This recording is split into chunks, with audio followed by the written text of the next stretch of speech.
Hey everyone, how's it going? So, just to address the quick question that a lot of you watching this probably have, why is there only one vlog on the Video Game Awards? I thought you said you were going to record the whole conference and, it was going to be really cool and you're going to do videos and everything like that. So, just case in point, let me tell you first kind of what happened. When we got there, I recorded myself walking in. That's pretty much what you guys saw is that initial video, the last video I uploaded. We had to check in, right? And they make you take everything out of your pockets and you go through the, electronic scanning thing. And I set my camera down. The lady recognized the camera. She's like, "Sorry, you can't record in here. You're gonna have to check it in."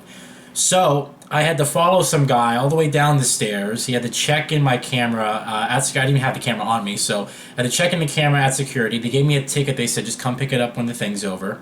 And that's pretty much what happened. So I was unable to record pretty much any part of the interior of the conference or the award show, in the auditorium, things like that. So I still had my cell phone. The problem was is that we were using my cell phone as a GPS, and my battery was at like 25%, and it wasn't like I needed, so I needed it to get home basically. So I took some quick pictures.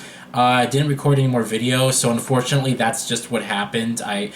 That's the only vlog that I recorded. I'm sorry. So it wasn't nowhere on the invite did it say you can't record, and the website it didn't say anything about no you cannot record here. Or I even tweeted Jeff Keighley myself, and he never got back to me and told me no you cannot record. So it is what it is. Basically, no sense crying over spilt milk, I guess. But that's why there was only one vlog. Sorry, I wanted to do it more extensively with the videos and do about 3 to 5 videos of just the Game Awards, but I just couldn't, and I did not anticipate that we wouldn't be able to record since it didn't say anywhere. So I'm not going to tell you guys. What I'm basically going to do is I'll tell you guys leading up to the actual award show what we were doing, and then I'll also discuss my thoughts and feelings on the big reveals that they had. And that being said, I'm not going to go over what won the conference or what won the awards or Game of the Year and all that because we all pretty much know. But I'm just going to give you guys my opinions on the stuff that was announced and overall the experience and things like that. So when I checked in my camera, we went upstairs into this, like a little bit of lounge area. It's kind of like a movie theater, like a lounge area before you actually go into the auditorium. And they had like a full-on bar, and then you could buy also soda and candy. There was T-shirts you can get. Of course, all this is like super expensive. I don't drink, but I got a soda and a pack of M&Ms, which cost me $8.30. Jacob got some alcoholic drink, and it was like $10, but it was like half the size of this cup. It was like really small. So obviously, when you're there, they're gonna jack up the prices, because hey, you're at an awards event. It's a lot of people, a lot of potential to make money and things like that. So. That's pretty much it. So when we got all that, we're kind of walking around. There's like 3 levels. Everyone's hanging out on the mid floor. There's nothing really at the top floor. Everyone's just kind of hanging out, and Jake said to me, "Hey, why don't we just go sit down? These people get our seats. We're just standing here in the first place, and we can just wait until the award show." So I was like, "Okay, fine." So we walked up to the main auditorium area, and they have people there, kind of checking your tickets to make sure that you're in, sort of double checking. And we went up there, and they said to us, "Sorry, you cannot bring food or drinks into here." So it's like, shit, like we were supposed to, it was like 10 minutes before the thing, before they wanted us to go in, like half an hour before the conference, I keep calling it conference, half an hour before the awards show started. They wanted everyone to come inside and sit down and everything like that.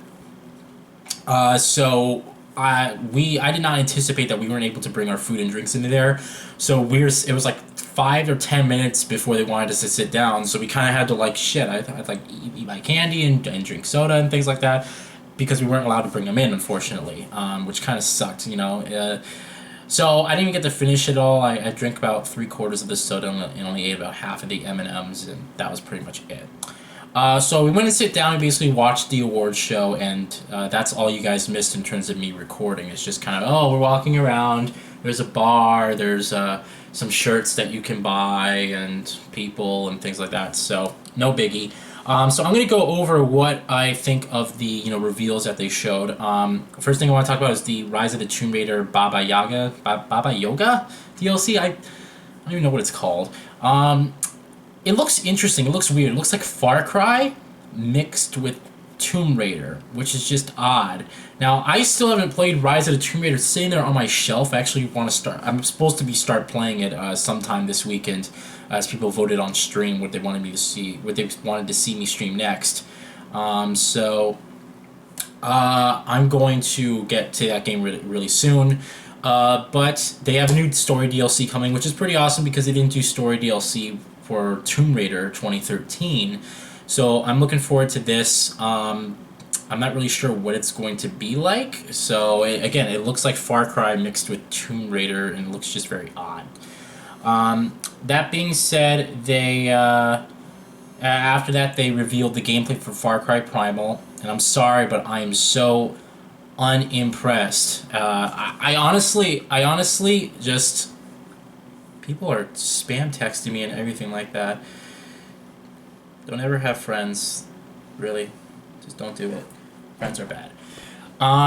So Far Cry Primal, I'm not impressed with it. It just looks weird, and it's like, I'm okay for weird, but it just doesn't look interesting. Like when you're coming off of Far Cry 3, and to be honest, I'm so just angry at Ubisoft for just fucking over Far Cry as a franchise, Because Far Cry originally was a game that you saw like once or twice a generation. It was like a rarity. These were games that took their time with development.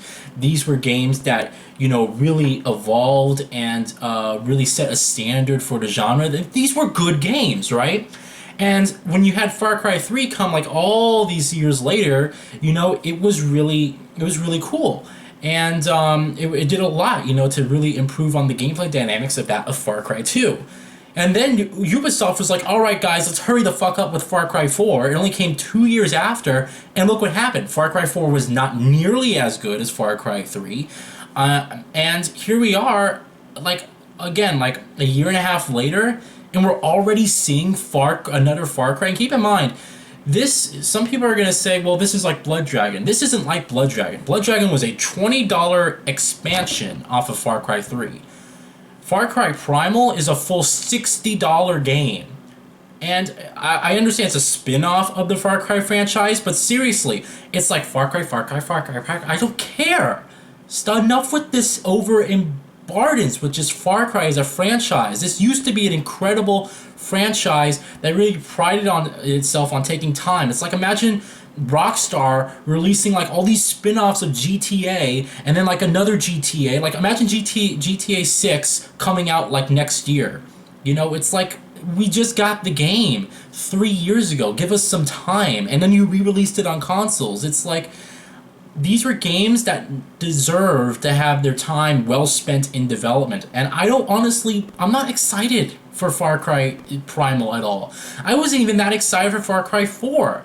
And I just don't know what Ubisoft is doing. It's frustrating the hell out of me just to see them do that. Just push it out the door, put Far Cry on it, it's gonna sell. So, I mean, even though I'm gonna try the game when it comes out, I'm not impressed with it at all. And I really am just disgusted at Ubisoft for doing that to the franchise. A franchise like Far Cry, which really, was a special game when you got it, Even though a lot of people have different opinions on Far Cry 2, that game was special when it came out. It had like a special time frame regarding it. It was years after the original Far Cry.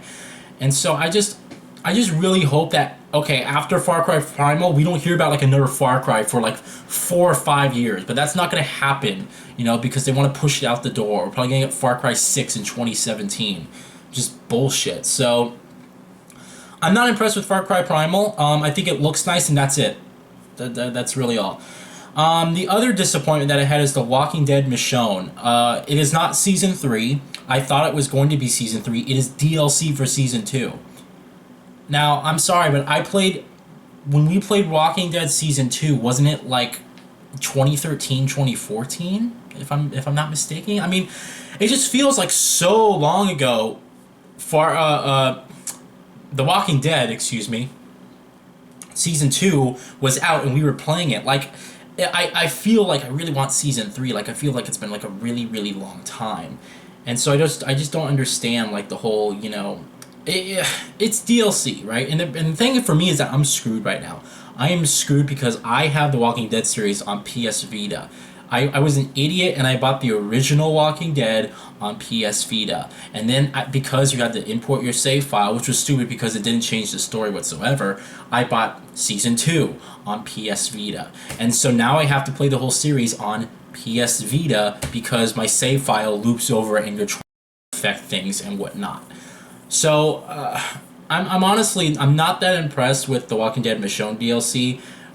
Like the trailer was very short and didn't really explain anything, and it's not season 3, so I don't understand what they're doing with season 3. Season 3 should hurry the fuck up and come out, and also The Wolf Among Us season 2 needs to hurry the fuck up and come out. Telltale's working on like a bunch of games, like seriously, they have like a lot of games, so they're working on the new Batman game as well. Like that was announced too, that they're working on a Batman Telltale game, which could be interesting. That's something that could potentially be interesting.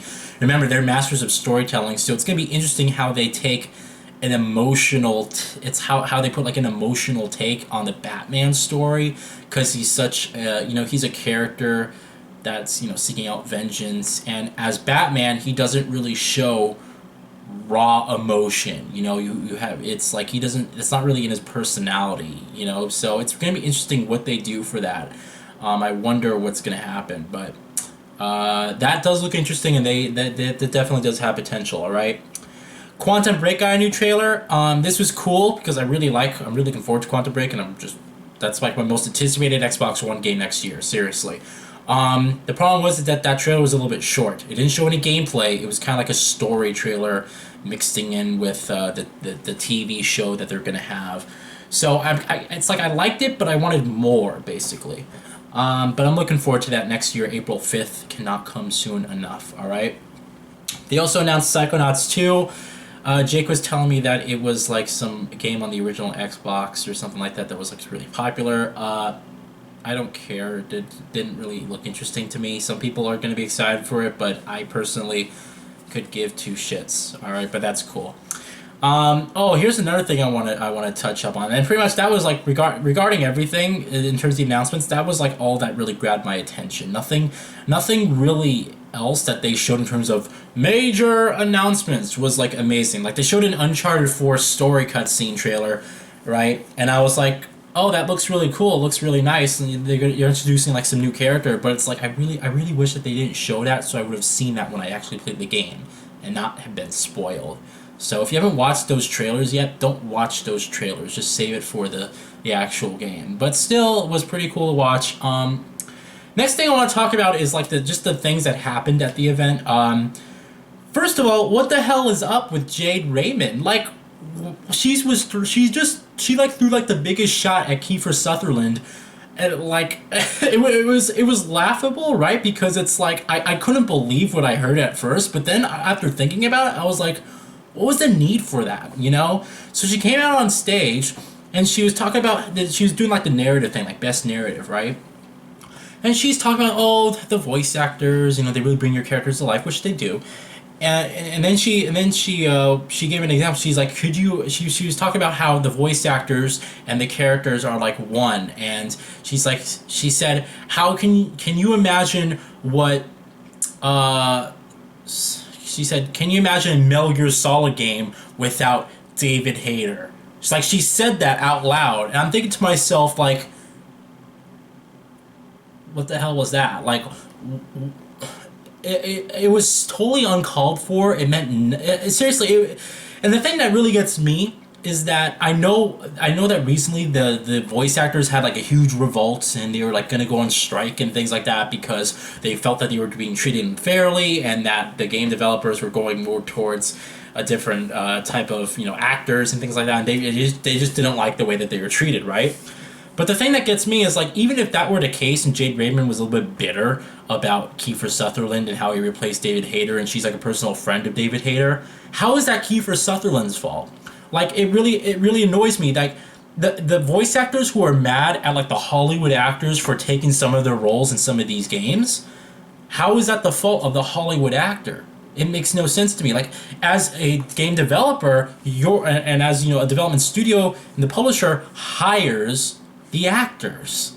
They hire them. That is their choice. It's not like the actors come to them and say, "I'm gonna be in your game." Well, I guess we have no choice.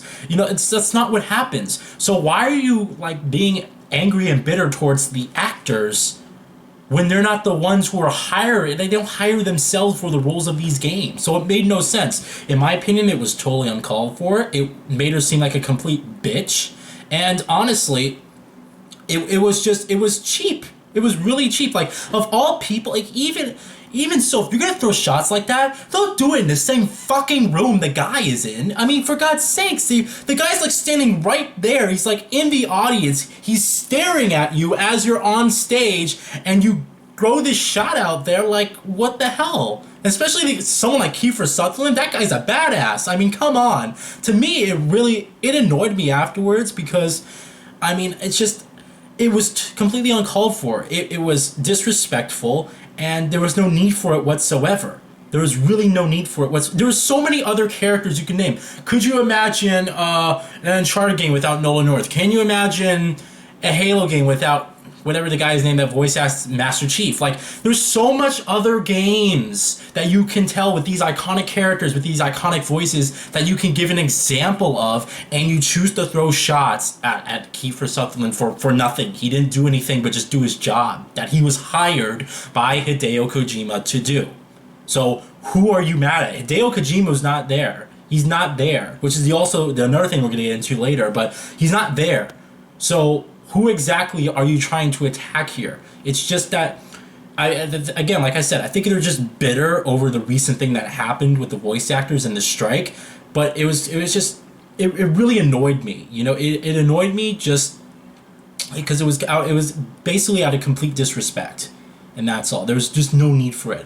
Even if you yourself are a huge fan of David Hayter, and I know like a lot of people were disappointed that he wasn't in Metal Gear Solid 5. Understandably so. You have a character with an iconic voice with all these years, and then all of a sudden it's someone else taking the role. Of course you'd be disappointed, but that's not the actor's fault.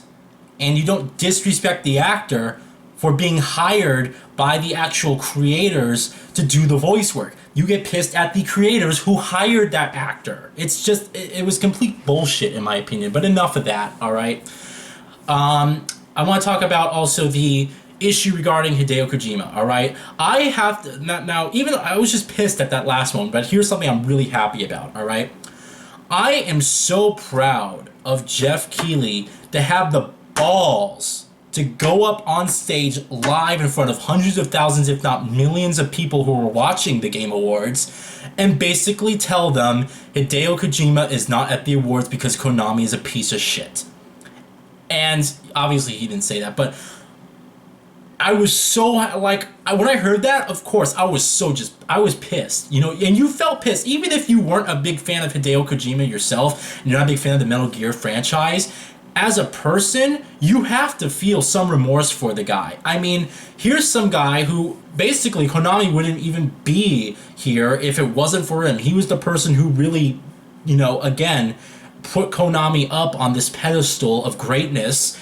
And to see him being completely disrespected, and also, like, there was absolutely no reason why he couldn't be at the awards show. Like I could see legally, other than Konami being a complete dick, like in what way does Hideo Kojima being at the Game Awards hinder Konami? It just doesn't. They're just being complete dicks about it. They told the guy he wasn't there legally. He wasn't supposed to be there under legal action. And honestly, it's just, I mean, you felt bad, you felt pissed, you felt annoyed, and everyone in this stage, including myself, went, boo! We all went like that. So, and I'm sure some of you guys heard it in the crowd, in the background. It was, I mean, again, it was just really, really fucking stupid. And I'm so happy that, again, Jeff Keighley had the balls to come out on stage and basically just send an army of angry gamers and game creators over to Konami's doorstep with pitchforks to go riot and basically, execute them publicly.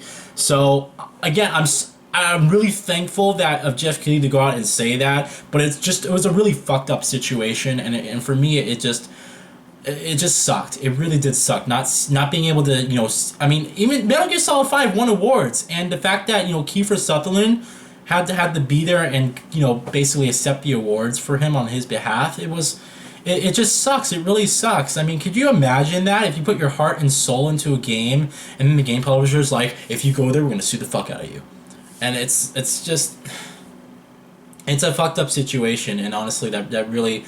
It made me. I was happy for Jeff Keighley that he went out and said that on stage, so we all would know what happened. And again, it was just a really pissed moment for the awards. But at least we actually have a reason why. And hopefully, when this all dies down, years down the road or whatever, there can be some interview with Hideo Kojima himself, and he can go and talk about, hey, this is what really happened behind the scenes, and that's something to look forward to in the future. All right. Also, one thing I want to talk about is, which was actually a really nice sentimental part of the event, was a good send off, a tribute to Satoru Iwata. You guys remember that Iwata passed away earlier this year. And it was really nice because I think when we all heard it, it all hit us in some way. Even if you aren't a big fan of Nintendo, I mean, his legacy was just shown throughout everywhere in the in the gaming industry, and we all heard about it and we all grieved and moaned and just we went through that whole process of just feeling awful that lasted. But then we kind of all kind of forgot about it a little bit, and it was really nice to have a part of the awards, even though it was a short part, just to have it dedicated to him, with the pictures and the piano music, and having Reggie Fils-Aimé come out on stage and just talk about it, and that was a great part of the awards show. And it really helped immortalize him in some way, that he's always going to be a part of gaming, dead or alive. So I really liked that awards show, that section of the awards show, and it was just really nice that they actually put that in there, and that's something, again, that even if it wasn't put in there, I don't think we would have faulted it in any single way, because again, that's something that we went through. It's kind of, we all forgot about it and moved on, but just to to kind of remind ourselves, and also just to pay respects, that was just a great part of the awards show. I'm really happy that that was in there. It really helped bring the bring the awards show to a great service. So there was that. Now I want to talk about the performances and stuff, right? So I know from watching from a TV or a computer, you're probably sitting there and you're at the you're watching the performance live, and you're like, okay, yeah, this is cool. It's just music, right? When you're actually there, you appreciate it. They had churches come up, and keep in mind, I don't listen to radio. I listen to soundtracks. Whenever I'm in my car, I always have a soundtrack and a CD playing, all right? I do not listen to radio. So I didn't know who Churches was. They came out on stage and they, performed a song live, and I have to say that I really enjoyed that music. That in terms of everything, that was every performance, that was one of my favorites, because great music, it was really catchy, and everything was just really good, and I just really liked the music that they performed. So I really enjoyed that. What's pretty cool is that they had what's her name, who does the Quiet's theme, song in the Metal Gear Solid 5 soundtrack.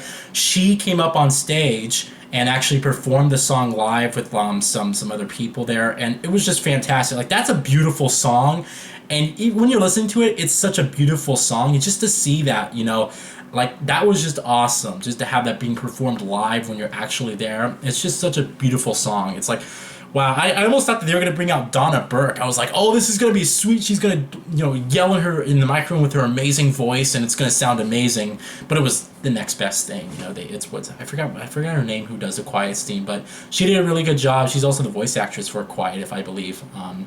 She looks exactly like the character model, but I really like that. That was cool. And then Deadmau5's performance and stuff. Now, I'm not a big Deadmau5 fan. I don't really like techno. I don't like repetitious techno. I don't like that the constant tone of it getting louder and more annoying, and just things like that. That isn't interesting to me. I like trance. I like electronic music as long as it's done on like a low kind of trance, like atmosphere where things aren't so repetitive and loud and loud and loud and louder, and things like that. So there are elements of Deadmau5's new track that he debuted that day that I really liked. And then there are some elements where it was just like, what he normally does, where I was kind of like, okay. But still, seeing it live was pretty cool. And you guys didn't see this, all right? You guys didn't see this. Because at the end of his performance, the thing ended, right? The stream ended, all right? It was pretty funny. At the end of his performance, right, we're all sitting in the crowd. We're like, all right, what happens next? What's next? People are yelling, like, do another one, right? So he gets up, he takes his masks off, and he says, it's over, go home.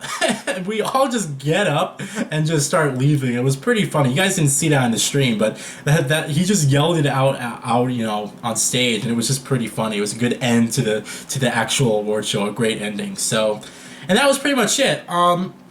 Some really awesome thing that happened. As I was leaving the event, I'm leaving and I had to go collect my camera, so I had to go downstairs, get my camera. It was pretty easy, no line. Went back up, went outside, and we're walking to the car where the parking structure is. And I looked to my left, and I was like, oh, VIP section and things like that. And all of a sudden I see Troy Baker. I'm like, oh shit, that's Troy Baker. So I stopped Jake. I'm like, Jake, I gotta get a picture with Troy Baker. So I went up to Troy Baker himself. I said, hey, excuse me, Troy, I'm a big fan of yours. Do you mind if I take a picture? And I actually got a picture with Troy Baker himself, which is pretty awesome. He's a really sweet guy. He was really kind about it, and just really friendly. So it was pretty awesome. It was like one of my life goals. Like, yes, I got a picture with Troy Baker. So now I got to do Nolan North. I got to do oh my God, what's her name? Jennifer Hale. I got Mark Hamill and Kiefer Sutherland were there, but I just didn't see them. Keep in mind that they have a VIP section that's closed off. It's closed off, right? And we're not allowed entry. I just got lucky and saw Troy Baker outside of the VIP section talking with some other people, and luckily, I was able to quickly snatch a photo with him. But that was pretty awesome. That was like a great end to the whole day. It was awesome. I got to meet Troy Baker. I got to get a picture, and it was pretty cool. Unfortunately, Mark Hamill and Kiefer Sutherland must have been behind the VIP section, because as a big fan of 24, like that would have been awesome too, to get a picture with Kiefer. But yeah, that was just great. It was pretty great. As we walked to the car, I also recognized Adam Boyes, but he was further. I wasn't able, to go talk to him, but he was there too. And that's pretty much it. We just kind of drove home. Jacob was extremely tired. He was falling asleep in some of the parts of the awards show. So we didn't record a video on our way home with our thoughts, but that's why I'm doing this video, just to give you guys my thoughts. Overall, I thought in terms of production value, it was a great awards show, because it was really, the way they did it was like the Oscars. They had people come up on stage who were part of the industry. They were, gave a short thing. They opened the letter, and then they had the trophy. People came up from the crowd and talked, and I really liked that. Like, the production value was there, right? It was really good. Overall, I thought the award show was good. I thought that a lot of the things that won, there were some ones that I was surprised about, to be completely honest with you. But I don't think anyone was surprised that Witcher 3 won Game of the Year. I mean, let's be serious here. In terms of Game of the Year, Witcher 3 had it all. Amazing story, amazing visuals, amazing gameplay. It was like back to back to back. And I'm really happy for CD Projekt Red as a company, because they are a Swedish developer, or not Swedish developer, they're a Polish developer, excuse me.